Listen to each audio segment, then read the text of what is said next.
भाजीची शान म्हटल्यानंतर कोथिंबीर आलीच, तर आज काही कोथिंबीर भेटलीच नाही. कारण की कोथिंबीर महाग झाल्यामुळं दुकानदार काही कोथिंबीरच आणायला मागत नाही भाजीवाले. तर आज तशीच भाजी बनवावी लागली.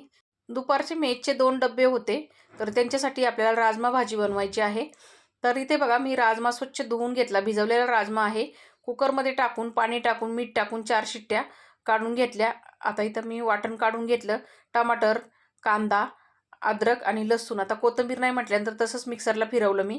त्याची एक प्युरी तयार करून घेतली. कढईमध्ये तेल गरम करून त्याच्यामध्ये जिरा, कढीपत्ता चांगला तडतडून दिला. वाटलेली वाटण टाकायचं.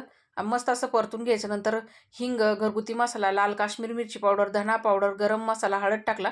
तेल सेपरेट होईपर्यंत चांगलं परतून घेतलं. नंतर शिजवलेला राजमा जो आहे त्याच्यामध्ये टाकला पाण्यासोबत. एक्स्ट्राचं पाणी काही टाकलं नाही. उकळी काढून चवीनुसार मीठ टाकलं. थोडासा राजमा पळीमध्ये घेतला आणि क्रश करून टाकला.